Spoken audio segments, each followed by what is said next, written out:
Captain Ibrahim Traoré, a name that has echoed with pride in the hearts of millions across Burkina Faso, has today left the nation in tears.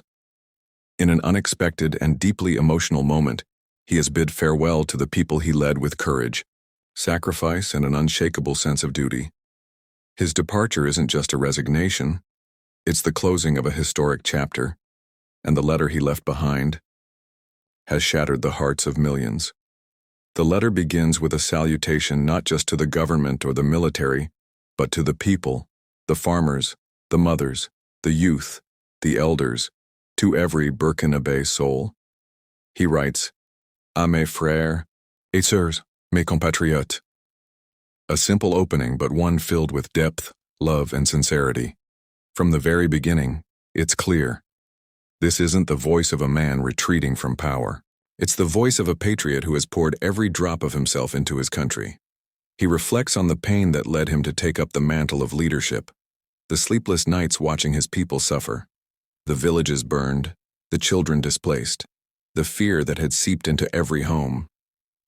Traoré admits with brutal honesty that the task before him was immense, almost impossible, but he tried.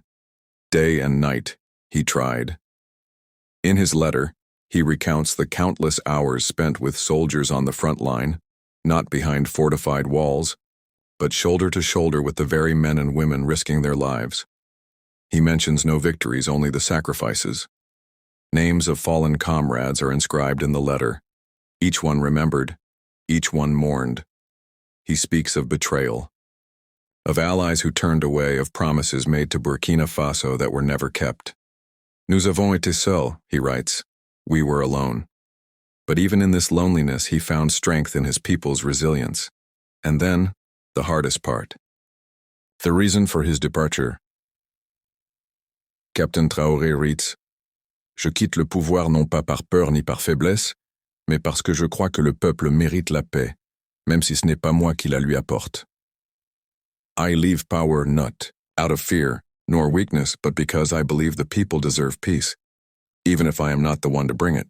This single line has been shared, reposted, and cried over across the nation, because in it is the essence of a true leader, one who puts the people above himself. He calls for unity.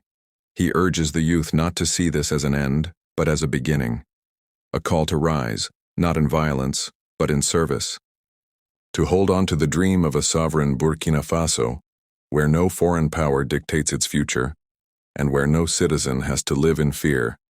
He ends the letter with a line that has become immortal overnight. "Je pars le cœur lourd, mais l'âme en paix." I leave with a heavy heart, but a soul at peace.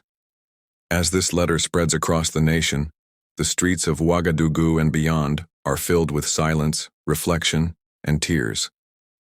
Not the tears of despair, but of gratitude, of having witnessed even for a moment a leader who truly lived for his people. The flag still flies, the people still sing, the struggle continues, but the name Ibrahim Traoré, that name will never be forgotten. He came not as a king, not as a politician, but as a son of the soil, and now he leaves as a legend,